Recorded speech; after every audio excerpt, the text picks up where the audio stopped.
Hey there, freaks. Lady Lovage here, back to talk a little bit more about my BDSM experience and just to, share with you guys kind of where my head has been at for the past month or so. Now, I haven't made a YouTube video since my birthday, which was about a month and a half ago. I just finished watching Kat Blaque's latest video, or maybe not her latest video, but one of her latest videos. And if you don't know who Kat Blaque is, she's a really amazing content creator on YouTube, and you would be doing yourself a real big favor by checking out her YouTube channel.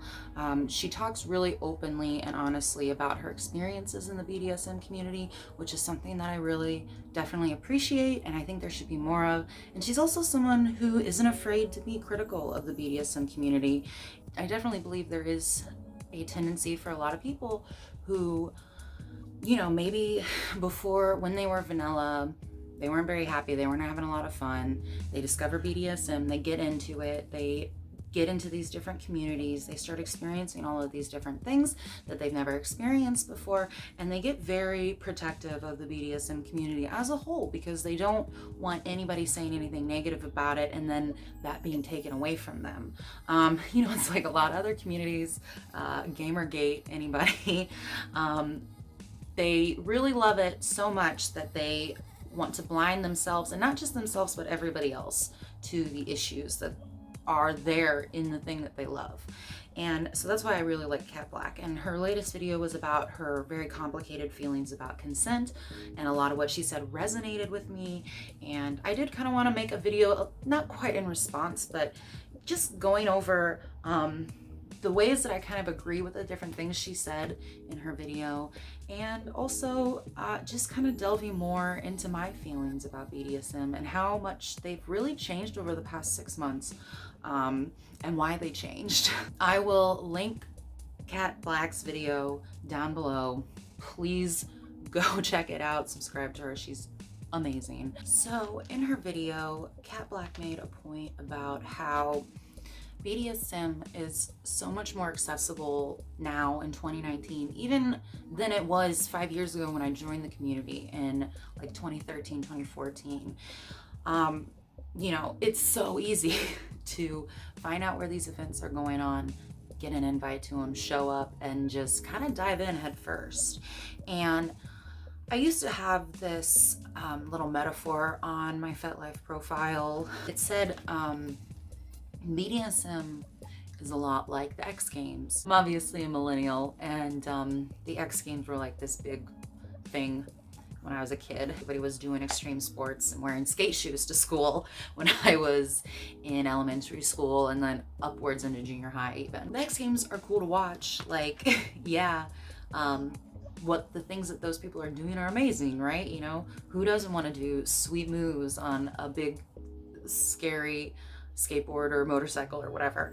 But people doing those moves didn't just pick up a skateboard at Walmart this morning, right, and show up at the X Games and now they're doing flips and shit.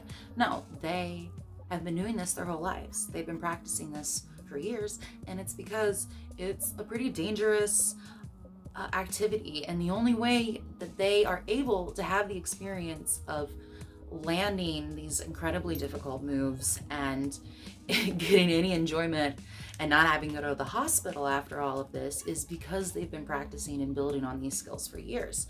And BDSM is the same way in a lot of ways. And I used to say this on my profile, like I said, that like when you're watching porn, these are professionals. And even when you're watching a live scene at like an event, a lot of the times they're people who have been doing this for years, and they understand what top space is like, what subspace is like, what the dynamic, what kind of feelings and emotions come up, and how to read someone's body language, and when is the right time to ask for safe words or not. And I think it is to the detriment of the community that, it's great that it's so easy to join the BDSM community these days, but I think there should be a step in between joining the community, entering into a full-on 24/7 DS relationship, right? Or even entering into a intense BDSM scene. I know so often, and Kat said this in her video, that she's seen this over and over again in her community, and I've seen it in mine, right? Young woman, probably fresh out of high school, like many of us are when we first go looking for the BDSM community, shows up and just wants to dive in head first. And even if you don't have trauma, like, BDSM can still be a very intense moment, right? And if you go into it not understanding that this is something that can hurt you deeply and in ways that you probably don't even comprehend for months, years down the line, it's like showing up at the X Games with the skateboard you bought at Walmart this morning and expecting that you're just going to land the triple double, or I don't even know if that's a skateboard move. I obviously was not one of the kids wearing skate shoes to school.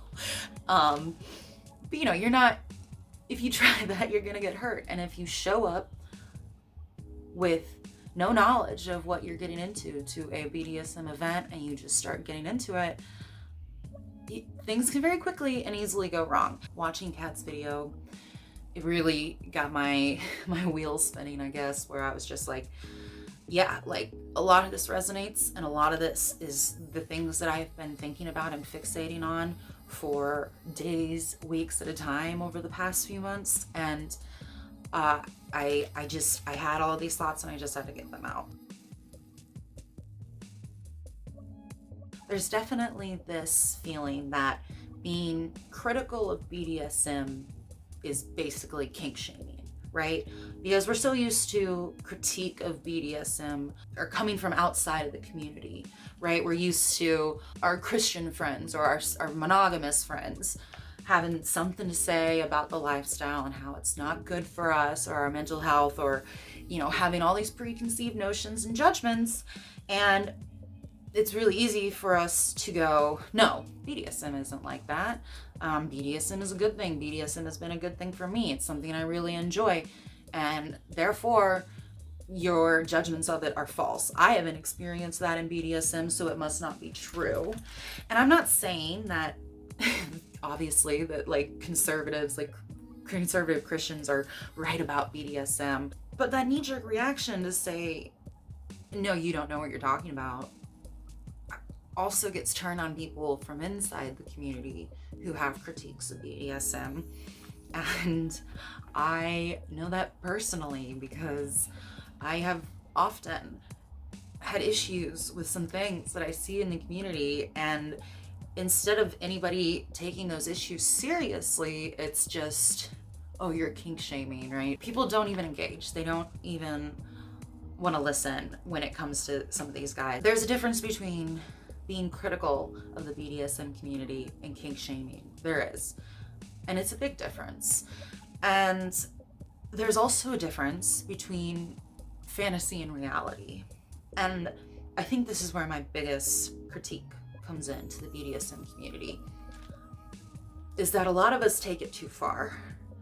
And I know that because I have been in the situation where I have started to take it too far, right? Where, you're in this lifestyle and you're surrounded by this type of thought all the time and these type of people, and you start to kind of let yourself fall for the fantasy. A lot of BDSM kind of makes people feel like they don't have to be accountable for their actions. And so there's a difference between playing out the fantasy of being like a full-on sex slave. But those fantasies, they have a start point and an end point. And at the beginning of the fantasy, you take away control from the bottom, from the submissive. But at the end of the fantasy, you have to give that control back. And giving the control back is an incredibly important step for both of you and for both of your psyches. Taking the moment to go to go, okay, the fantasy's over. You're not really a stupid, idiotic pig or any of the things that I said. You are a human being. I still respect you. That was a fun playtime, but I'm not going to judge you or treat you like the person you were pretending to be during our playtime. I know that you are a whole human being who would not benefit emotionally and mentally from being treated like that all the time. And it's fun to pretend from time to time and to like let people unleash themselves on you or to unleash yourself on somebody else. But if you don't take that time as a top to kind of rein it back in and to settle yourself back down on earth and to go to the submissive and say like, you're not actually a sex slave, right? I think that's very important. And I spoke in my last video about how I started in the BDSM community. Or well, it wasn't even really a BDSM community. I kind of conflate all of these different communities like swingers, kinksters, poly people, nudists. I kind of conflate them all because I do kind of dip my toes into all of these different communities. But they all do have differences and different rules and different people who are drawn to them. And what I really enjoyed about the first community that I was a part of was that, and I think I am starting to recognize that, yes, I did enjoy those communities, but you know, I might have a bit of rose-tinted glasses when it comes to that. You know, I think that I benefited from my ignorance when I first got into the community because it's so easy to go into these huge parties and have a ton of fun if you're not thinking about it and if you don't even know about all of the other people who are there. Once you learn those things in a community though, it can be really hard to enjoy yourself at those events anymore because you know that I'm in a room with all of these kind of shitty people. And I'm not saying that everybody in the community is shitty by any means, but when you're at a party of 200 people or 50 people, when just one or two people there you know are like really bad and toxic and you are watching them perpetuate the same things they've been doing for years and years in the community, you know, do I say something to the person that he's talking to? They probably wouldn't appreciate that. If I was in their shoes, I would be like, I know what I'm doing, leave me alone. And so you just kind of sit there and you're kind of stuck. You don't want to watch this new person become a victim, but what else can you do? And then you're not having fun at the party. You're thinking about this person and the potential that they have for hurting someone else. And you know, it's a lot harder for me to have fun at events now because I know these things now. So that's kind of why I've stopped going to a lot of events in the community, because even ones that I get excited about, even ones that my friends are gonna be at, even ones that I wanna go to, a lot of times I will look at the guest list or hear from somebody about who's gonna be there or see on FetLife that so-and-so is RSVP'd, and I just can't go to that event anymore because I know I'm not gonna enjoy it. So you know, yeah, I got into the community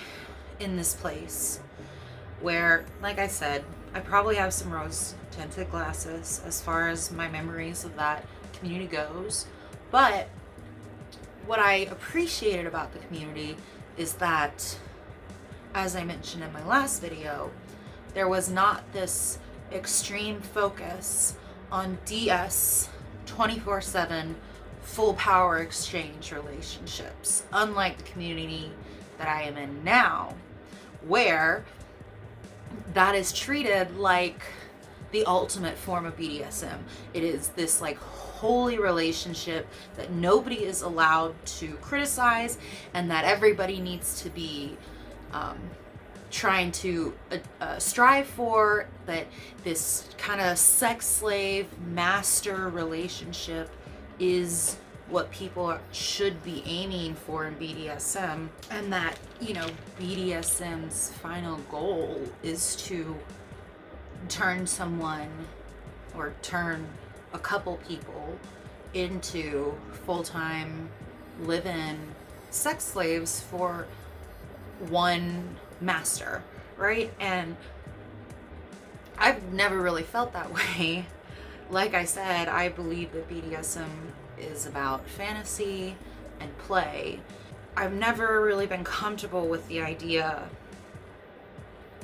that needs to be the ultimate aim, and that is, in this community, where a lot of the energy goes. And I think that it kind of creates opportunities for predators, and more than opportunities, it almost incentivizes predatory behavior. It's always hand waved away. It's like you can see something going down with a couple, or it's usually one male master and his number of female slaves.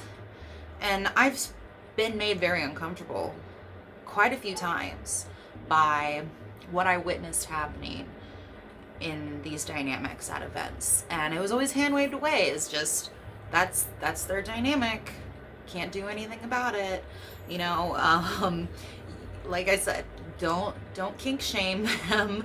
And not only was the bad aspects hand waved away, but they were almost held up on a pedestal of like, yeah, that's how these people should be. That's how these women should be. That's how this guy should be. And that's how you should be. And this is another thing that I didn't really like about the community that I have found myself in, is that, yes, there are femdoms.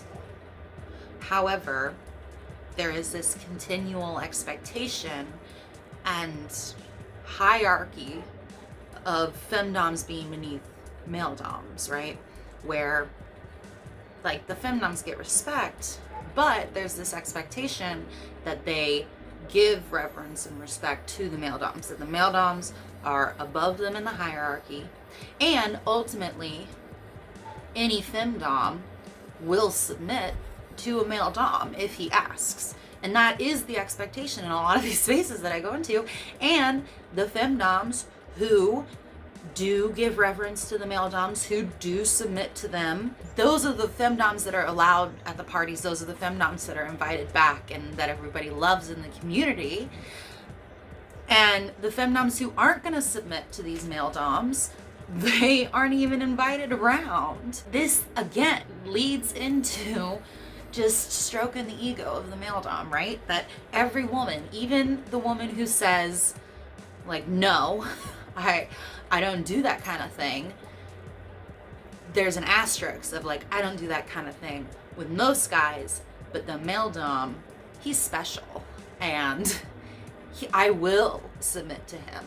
And if you don't, as I would not, then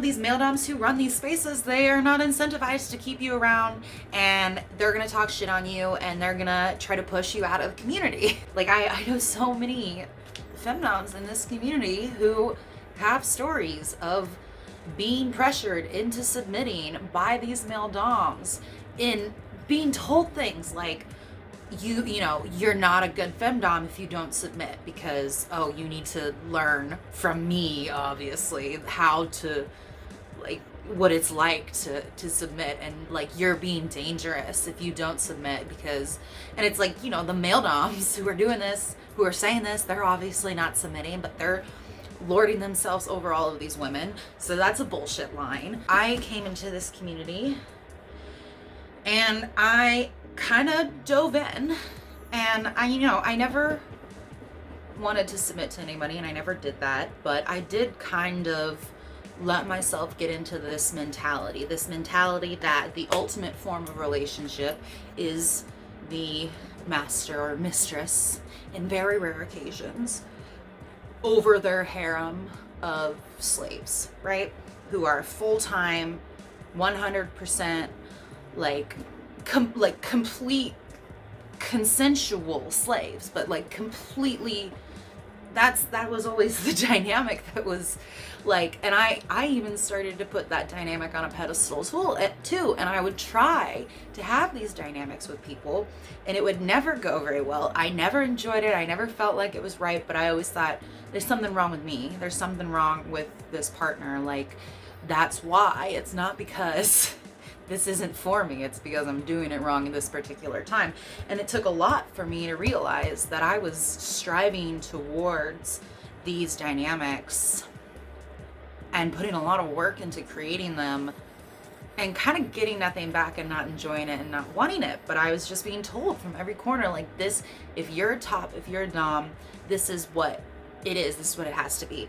And so, like, when I first came into the community, there are these prolific kind of individuals in this community, right? Who, if you're online looking into this kind of stuff, you're going to run into their accounts, you're going to learn about them, you're going to hear their name. And they kind of also set themselves up as, if you're a newbie, come to me. And as someone who was a newbie, that seemed really nice. But as someone like who's stepped back from the situation now, you know, it is kind of almost predatory in a way, where they, you know, getting back to what Kat Blaque was saying about the accessibility of BDSM, like, these guys, and sometimes women, but it's usually male doms, will set themselves up as like, if you're new, come to me. And even when I had my own groups and was hosting my own parties, like, I would specifically say, if you're new, don't come here. I don't want anything to do with you if you're new. You know, there's educational parties out there. I don't want newbies at my events because, as I said before, I know this very well, that sometimes people will dive in head first into a situation. And Kat mentioned it in her video that, like, you know, the top can be getting into the zone, doing this scene, and the bottom, who's new, is in their head, not like having a bad time, being re-traumatized. And because they're new and they don't understand how safe words work and they don't understand how a scene works, they are having a bad time and they are feeling like basically they're being raped, even though the top in that moment doesn't even realize what's going on, doesn't realize that there's any problem, because the person hasn't used their safe word and is just kind of shut down. And like, a complete traumatic PTSD shutdown can sometimes look a lot like subspace. And so I know this very well, that and that's why I didn't let a lot of newbies, or any newbies, mostly, like, sometimes there would be some people, but I generally, it was like, I let my friends invite people, whoever they wanted, but I would always say, like, we don't want a lot of newbies at our parties. We don't want a lot of tourists, because that's just a recipe for disaster. That's just a recipe for somebody having a bad time. We want people who know what they're doing and who know what they're getting into. But, you know, there's these guys in the community who will set themselves up as like, if you're new, come to me. And that seemed nice when I was new, but now you know, when you look at the actions that they've taken and the things that they've done, it looks more and more like a trap. I got to the city, ran into one of these guys, messaged them about, you know, what's going on in this city, what kind of events are there, what kind of munches, what kind of groups, what kind of parties. And they'll be very forthcoming with information, very helpful. Really put it on that front of being, I'm a good guy, you know, the male feminist who says all the right things and performs everything right when they're out in public. And so you trust them and you get to know them, and they surround themselves with these people. Turn my heater off. It's might be a little loud, huh? Sorry about that.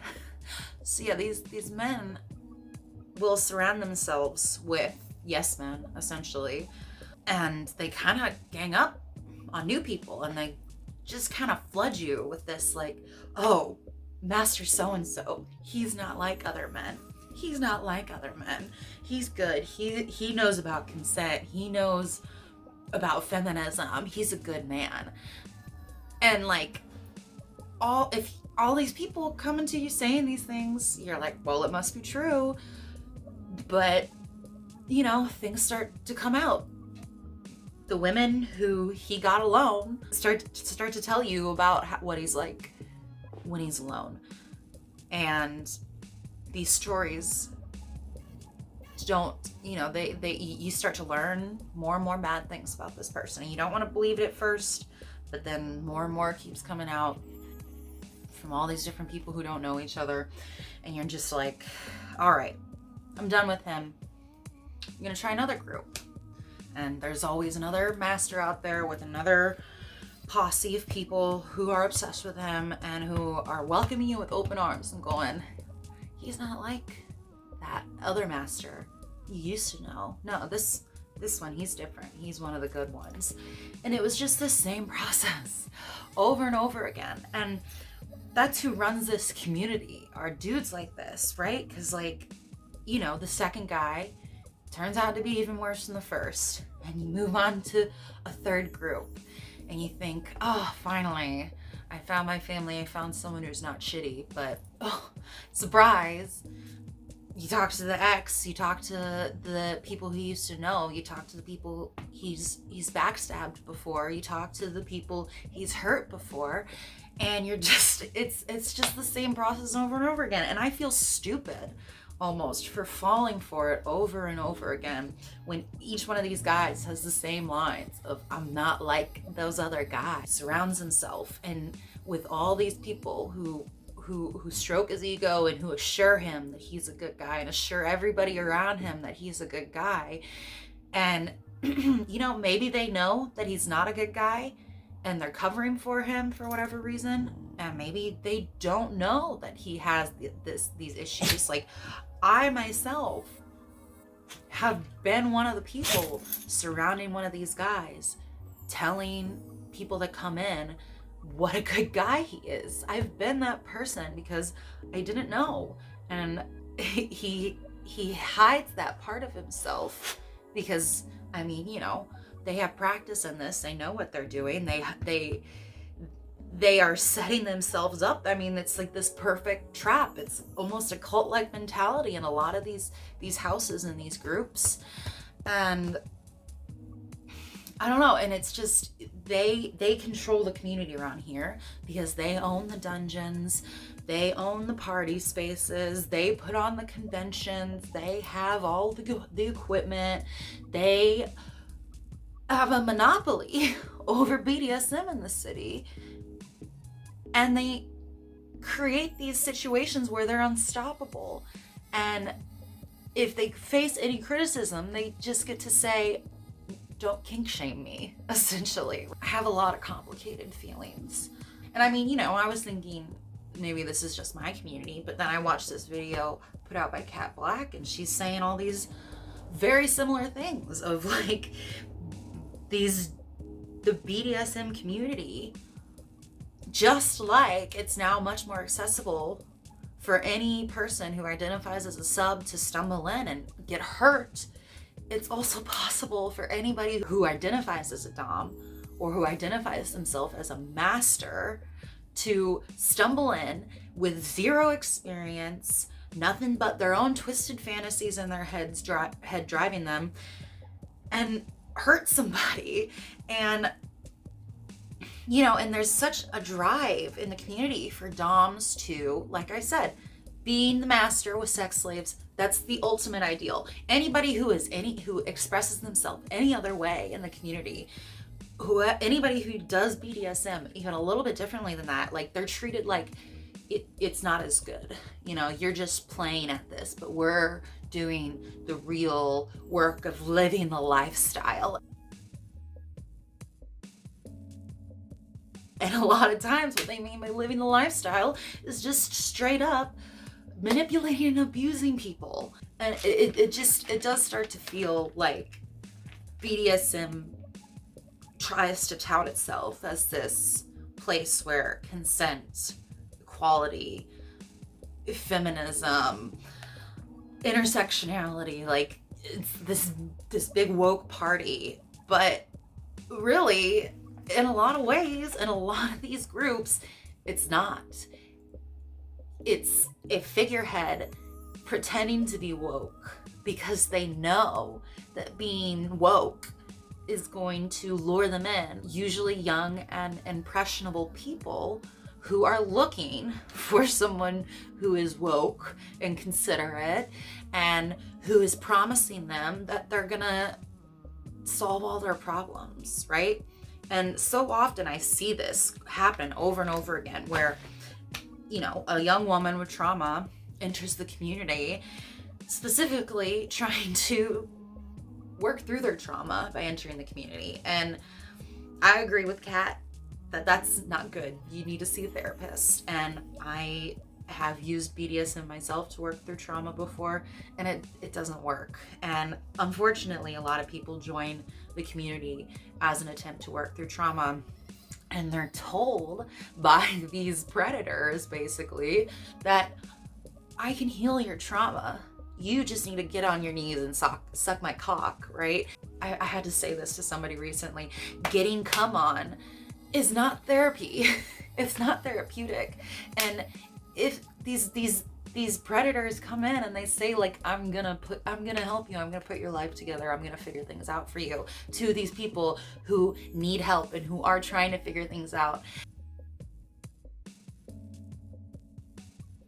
And it's a lie. And you know, I recently watched Surviving R. Kelly. Watching that, I was seeing basically all of the same story beats as what I was seeing in the BDSM community, right? Where I mean, if you haven't seen that documentary, I definitely recommend it. And it's crazy. And it's a lot of the same, like,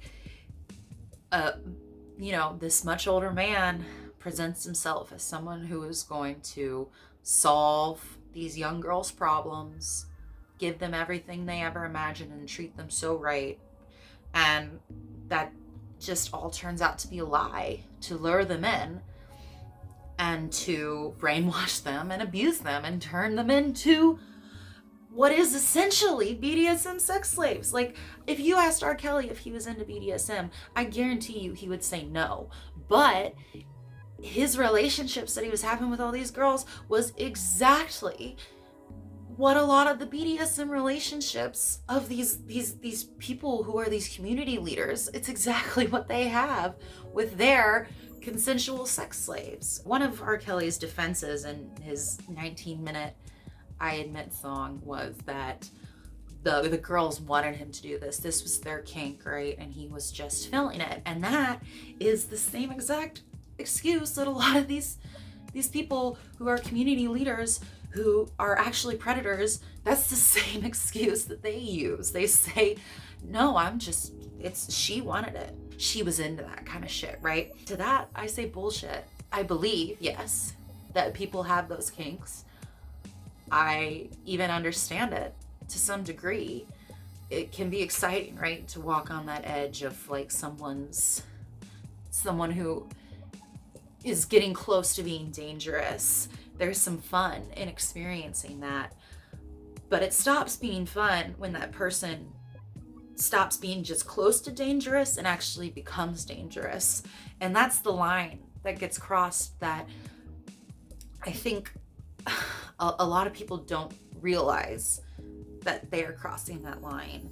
And like I said, if control is taken from somebody systematically throughout a scene, even if it's for fun, even if the person who's giving up control has specifically asked you to do certain things to take control from them,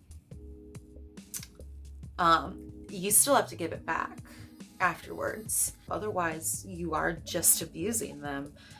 And I think so often these doms kind of have this head trip. They get into the community, they start having parties, they get a nice location, they have all these people who start coming to their events because, you know, other people want to play, they want to do BDSM, and they want to use that space, and they want to be friends with the person who owns the space, obviously. And I think it kind of creates these situations that are just waiting, custom made perfect covers for abusers. Part of their game is surrounding themselves with people who worship them, because who doesn't want to be fucking worshipped? They let this start to go to their head, and they start to really feel like they are a slave owner.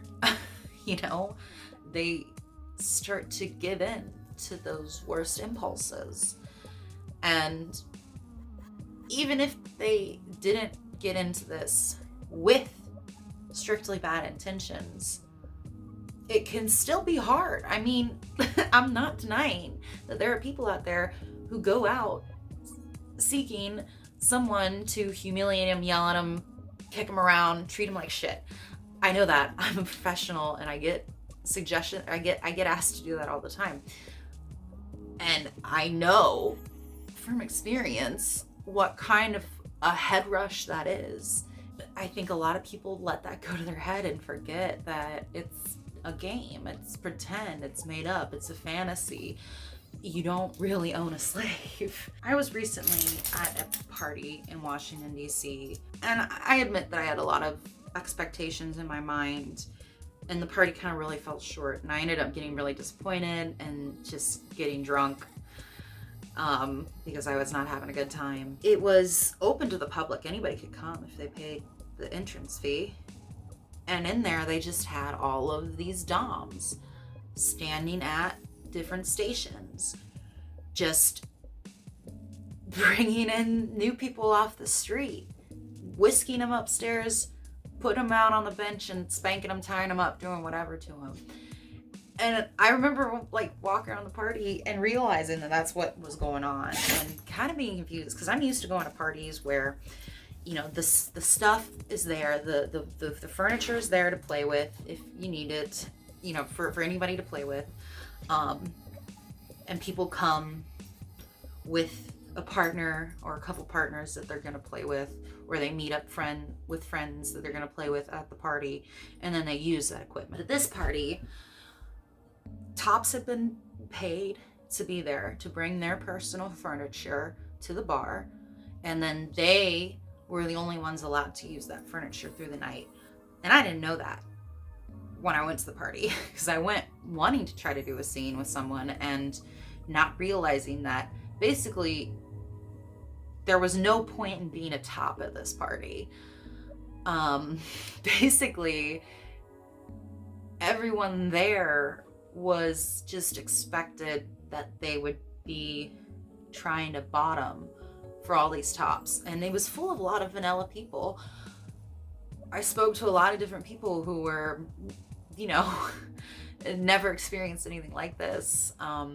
You know, they were coming in from college or a military base or even other countries, going through Washington, D.C. for whatever reason, saw that this was going on, bought a ticket, showed up. So yeah, I kind of started to realize that this whole party, the point of it was just to get all these new people in to attempt BDSM with these tops that had been hired.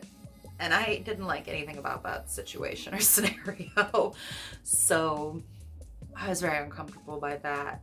And I think that's one of the big reasons I really started to kind of rethink a lot of things in BDSM, because it had been a couple months. You know, I went to this party last month, and that was the first BDSM event I went to since kind of everything went down with this last BDSM group I was most recently associated with. I had made a friend in the city, one of my first friends in the city, and I didn't live in the city. I lived an hour or two outside of the city, and so I would come in every few weekends to go to events and party. And I made friends with this person through FetLife, and she was very nice, and she let me stay at her place every weekend. You know, she would always be very hospitable. She'd always have a bottle of fucking whiskey for me, and a meal prepared, and a bed made up, and let's call her Sarah. I was friends with Sarah for a few months before she asked me to come up to go to this big local event. And this was still the point in time where I was starting to realize that in this community, if I didn't switch, if I didn't bottom for certain people, I was not going to be accepted into this community. And I was at the point in my life where I wasn't going to compromise myself just to be accepted into this community. I might have done it when I was younger. I certainly was that new person diving head first into the community, but I knew by this point that I did not like bottoming for random people at shitty parties. So I'm there with Sarah, and she says, you have to meet my friends. So let's call them Lorenzo and Lucy. Lorenzo and Lucy are sitting there at this party, and Sarah's like, oh, come on over and meet them. So I go over and sit at this table, and I immediately didn't like anything about the situation, because there was Lorenzo with his slave with a huge fucking collar on one side, and Lucy on the other side with her slave, and you know, all these other people at the table, all of his entourage, and they're all there. And I sit down, and immediately he's trying to get me to come back to his dungeon, his personal dungeon. He's immediately, right off the bat, trying to get people to come back to his place. And I didn't like anything about him. I had just gone through that situation I mentioned of being in a group, learning shitty things about the guy in charge, and not liking it and leaving. And I saw this guy, and I was, like I said, I was new to this community, and I had been to so many parties that were so disappointing because they were just dudes with dungeons holding court, basically, like random dudes with dungeons. It was like going to church. And that's what I always felt like, because I was raised Catholic, and as a kid I hated church because it was just all of these people going and sitting there in silence and waiting for the dude in charge to tell us how to live our lives and to do his little thing, and we all had to go along with it. And that's exactly how these parties felt. Like, we had to do this because this guy was in charge. And you know, you could come and you could have fun at the parties, but ultimately the point of the party was to stroke the ego of the guy who owns the venue. And that's obviously not unique to this community. I mean, that first community I joined, there were guys like that who owned the venue, and they thought they could do no wrong because they own the venue. Like, are people not going to come to their parties? Except in that community I joined, the first community I joined, the answer was yes. People won't come to your parties if you're shitty. But in this community, the answer is no. The answer is you can keep doing whatever you're doing as long as you keep hosting these parties and letting us play in your space. And we will do whatever we need to do to appease you so that you will keep letting us in this space. And I didn't like that. And any event I went to where that was the vibe, I usually left right away. And I mean, it was disappointing because there were some events that I had to go through so much vetting for. And like I said, I lived 2 hours out of the city. So I worked a 9 to 5. So I'd have to set aside the whole days on my weekends off to drive out just to meet and talk to somebody at a fucking Applebee's, and drive 2 hours back home, and then do it again a month later, and then do it again a month later, just so I could go to one party. Like, the vetting standards are crazy. The vetting standards are crazy, especially when you consider that they're not stopping anything other than stopping people from coming in who could try to change the shitty situation that's going on there, right? But, you know, it would suck that I would have to go through all these jump through all these hoops to go to these events, and then I'd show up and they would suck and I would leave right away. But I wasn't about to sit around and worship some guy I don't know.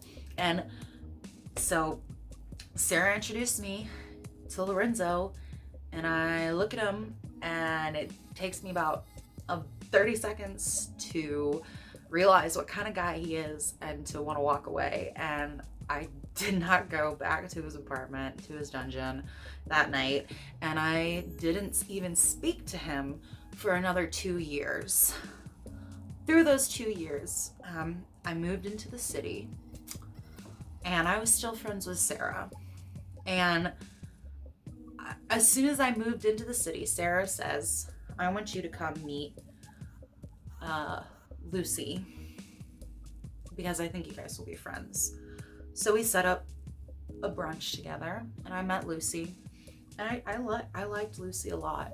And honestly, we became really good friends, and we even tried to start a business together further down the line. And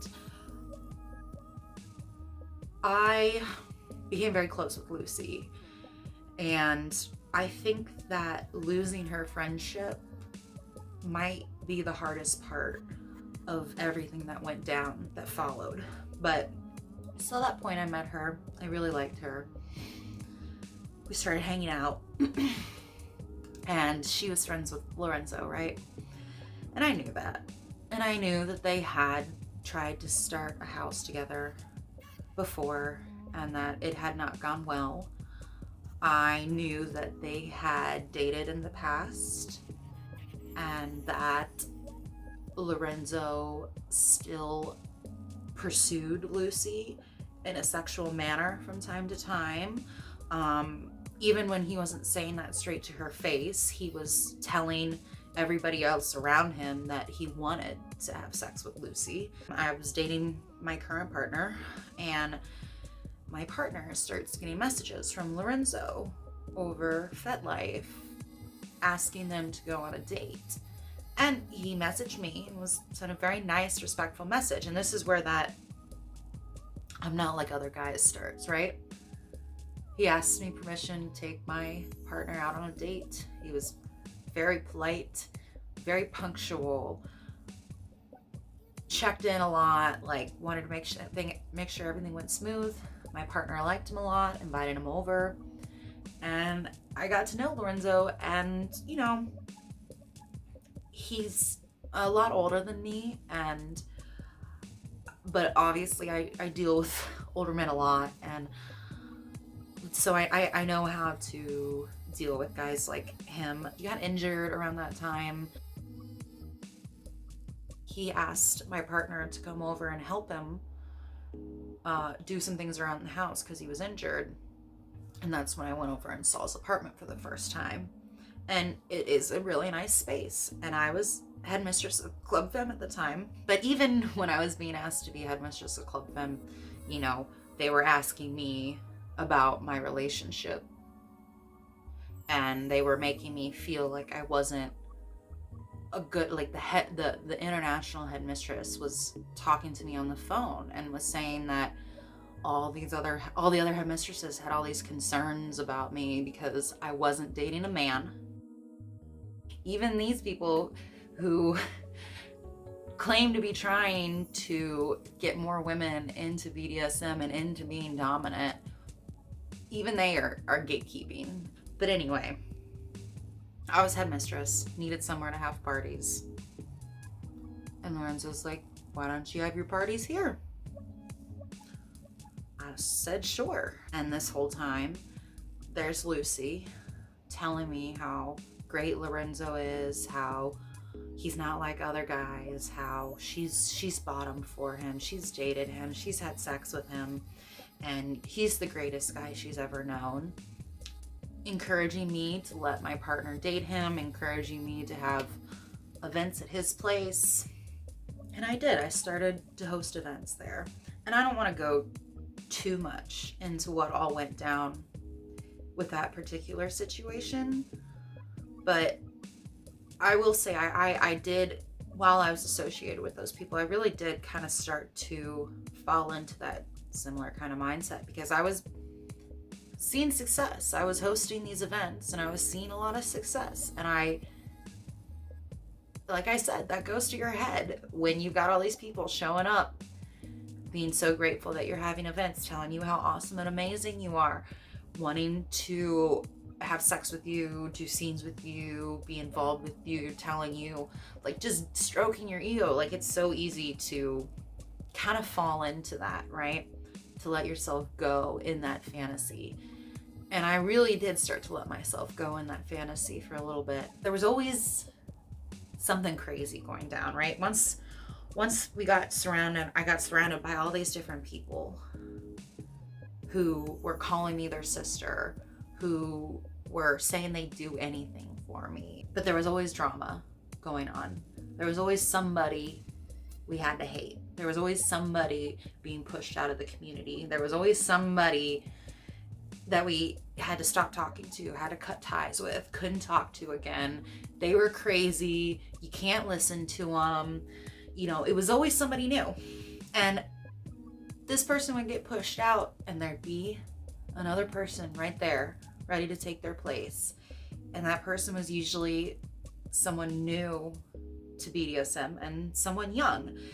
And they were usually supplied by Lorenzo and Lucy. There was this new person ready to join the group and take the place of the person we just pushed out. And I kind of started to think about it. You know, I loved these people. I liked being around these people. I considered them my family. I did a lot for them and they did a lot for me. But I started to have my doubts, right? And I recognized pretty early on that Lorenzo had some tendencies that weren't so great, but they were always hand waved away. Like I said, it was always, that's just him. That's just his kink. That's just how he is.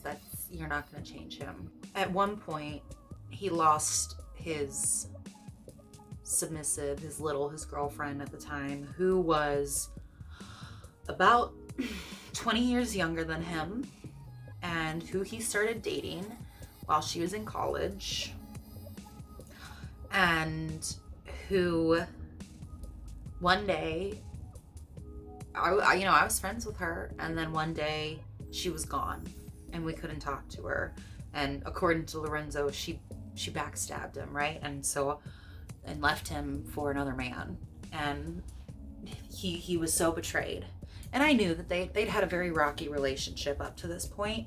They had had some breaks. They had been broken up for, I think, even upwards of a year, maybe even more at one point, and gotten back together.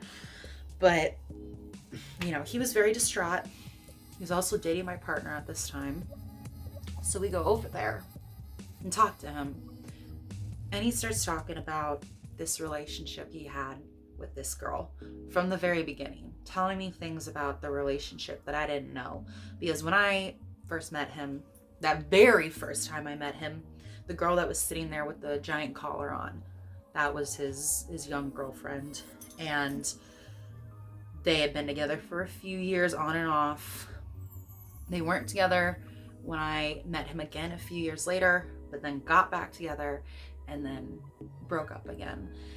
And she just disappeared, like I said. And so he's telling me these stories about how they first met, because I obviously wasn't around when they very first met. And she was like 19 or 20 maybe. And she came in, never been in BDSM before, and he just thought this was the greatest relationship ever. And he starts telling me about why everything went wrong and why they've broken up so many times. And in his stories, like he was telling, it was always, she did something, I got mad, and then the dragon came out, and then I got really mad, and then I did something regrettable, but she wouldn't forgive me. He would just say that over and over again, like, the dragon came out, the dragon came out. And you know, he's telling me this story about him dating a 20-year-old or whatever, this guy in his mid-40s dating a 20-year-old. And I am just saying to him, I'm like, Lorenzo, like, you can't sit here and say, like, from the story that you're telling me, like, you can't sit here and say that this is all her fault and that she's so bad and so terrible and did you so wrong, which is what he felt. And especially when he would say this, the thing about the dragon coming out, I was like, that's a big red flag, right? If you can't control your temper, then you shouldn't be in a BDSM full-time, full power exchange relationship, because that's just waiting for an abusive situation to happen.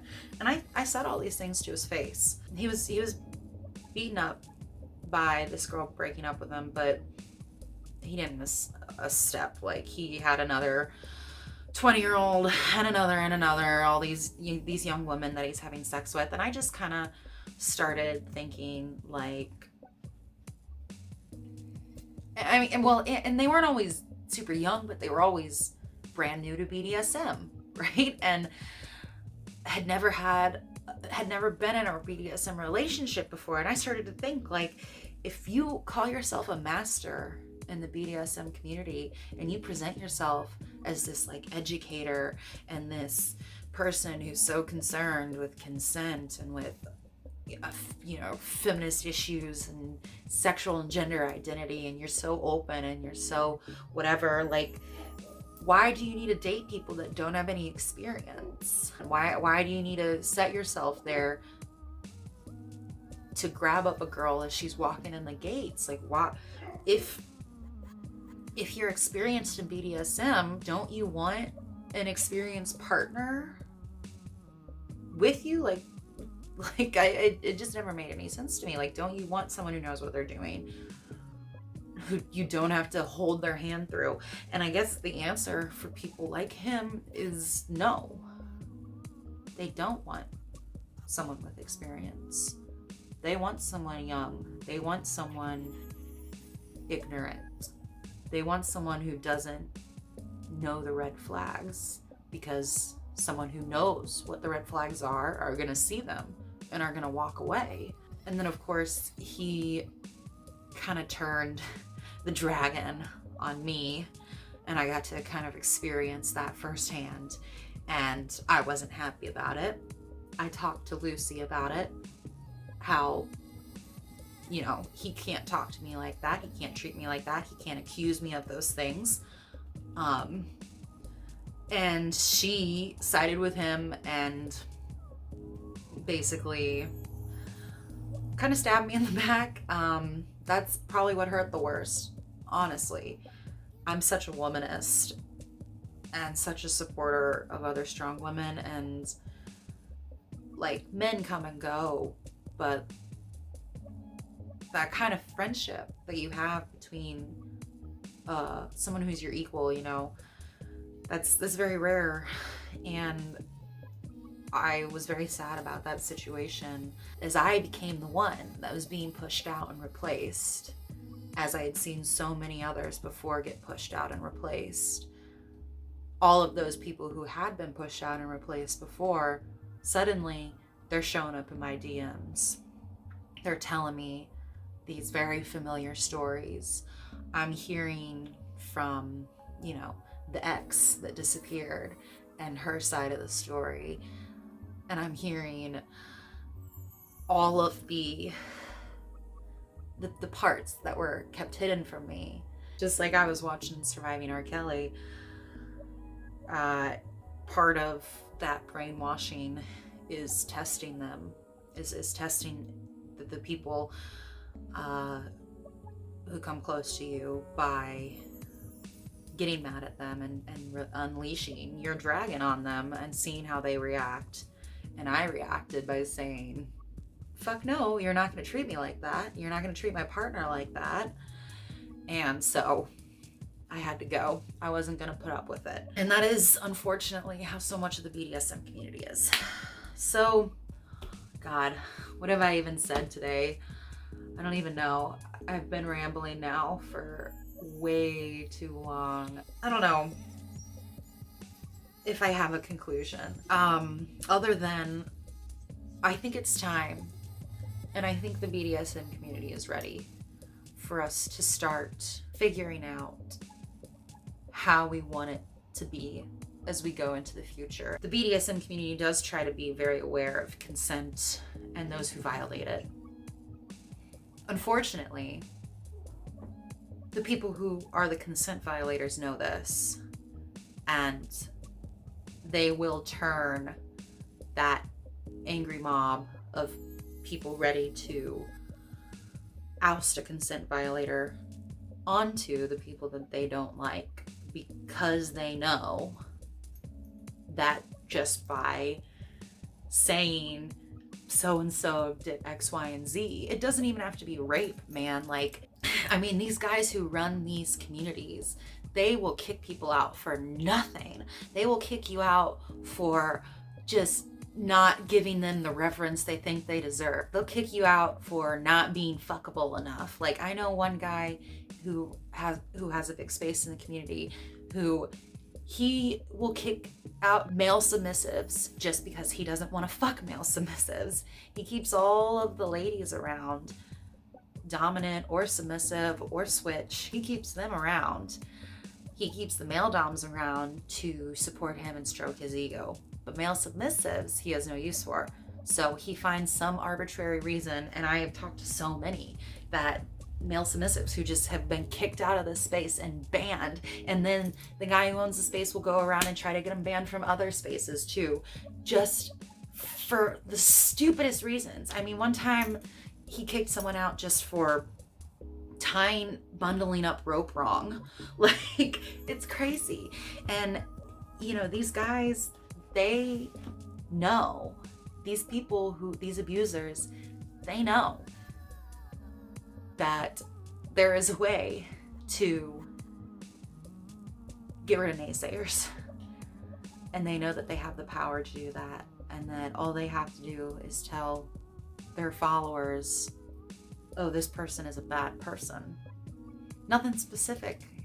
You know, they don't even have to give specifics. They just have to say, I personally don't like them, so now they're banned. And they're not just banned, like I said, from the one venue. They will go out of their way to make sure they're banned from every venue. It wasn't just that they couldn't come to his place and play. They couldn't go anywhere and play.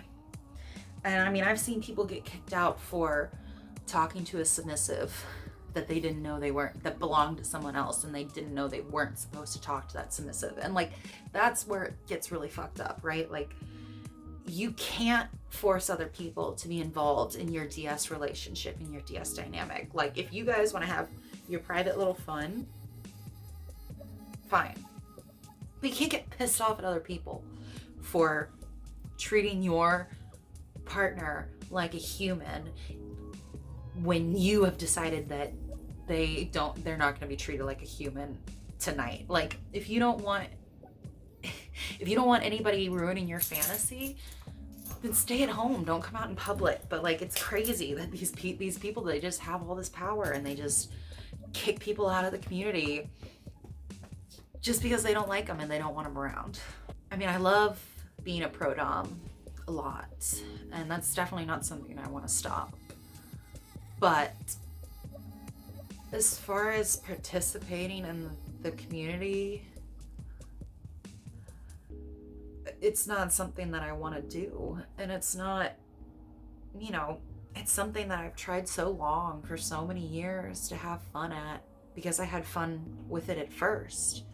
But then I learned all these other things, and it's just, I can't have fun doing it anymore, because I know that in so many ways, these events that I'm enjoying myself at are covers for abusive people to find new victims, basically. It's tough. I don't even know if I made a point that's coherent at all in this video. I feel like I just kind of rambled incoherently for like an hour. I like to be able to talk about my experiences. I think it's important. I think that the more people who talk about their experiences in BDSM and make it public and tell the truth about it, the more likely it is that people who are getting into the community for the first time have a chance at being safe and have a chance at not being traumatized, because it shouldn't just be a given that you're gonna have a bad time when you enter the BDSM community. Like, that's so shitty. That's not what the community is supposed to be about. That's not why any of us get into it. It's supposed to be fun. It's supposed to be make-believe. It's supposed to be playtime. All of the names in this have been changed, and my story have been changed. I'm not here to cancel anybody. I'm not here to go after any person in particular. That's not what I'm here for. I have been rethinking a lot what I would like a kink community that I can surround myself with to look like. I hope that other people can start to be conscious of that as well, and we can start to not just accept what we're given in BDSM, right? Which is a lot of times shitty people using the fact that they were able to drop a couple $1,000s to outfit a dungeon or a studio space or a play space, and they use that in order to lure in people to abuse and lure in yes men and lure in all these people to stroke their egos and to basically fulfill their own kink, their own selfish desires at the expense of everybody else in the community. And that's ultimately what these people are doing, and I don't think that's okay, and I think they should be held accountable for that. You know, like, we all want to have fun. It's not fair that some people just get to basically have all the fun and they just leave all these people they've hurt in their wake, and the community just supports them and defends them and keeps them hidden and keeps them from facing consequences. Because if they allow this figurehead in the community to face consequences, then we might face backlash from the vanilla world. We all might get held accountable, but I think it is time that we are all held accountable for the things that the worst people in our communities do. It is time for us in the BDSM community to step up and to insist on better treatment of people, better treatment of women, better treatment of submissives. At this point, then we just feed them into the flame. We sacrifice them to the dragon, and that's not okay. Wow. All right, I'm gonna stop rambling now. Thank you guys so much for watching. Just a couple final notes here, not related to what I've been rambling about, but if you're interested, I am doing a Black Friday giveaway to my private playroom. You can find more information about that on my website. I'm giving away 3 memberships to my private playroom on Black Friday. That should be pretty exciting. So if you want to enter or learn more about it, you can go to my website, stlmistress.com. I will probably be taking a bit of a break in December. I might still be taking clients, but I don't know if I'll be posting as much. I'd like to kind of give myself a break in December when it comes time for the holidays. Like, I concentrate on connecting with my family, getting to see people that I haven't seen in a while, doing things for other people. You know, I try not to concentrate on business at that time. So I am going to be stepping back a little bit in December, maybe in January a little bit also. If you like this video, it would be great if you could give it a little thumbs up and subscribe. If you have anything you want to say about anything I've talked about today, whether you agree or disagree, think I'm full of shit, think that you know, I'm a hypocrite or something, that's all fair. That's all valid if that's what you believe in. I would love to hear what you have to say, because I am always looking to improve and looking for ways that I can be better, be a better mistress, be a better BDSM practitioner, all of that. If you want to see more of me, like I said, you can visit my website, or you can visit my Twitter or Instagram at @TheLadyLovage. Thanks so much for watching, you guys, and thanks from me and Jeffy with his stinky breath here. He's been breathing his nasty breath in my face this whole time. And to Mama, wherever she is. Here she is. These animals don't ever leave me alone. Anyway, thank you for putting up with my rambling and listening this long. And I hope you guys have a great weekend. Bye-bye.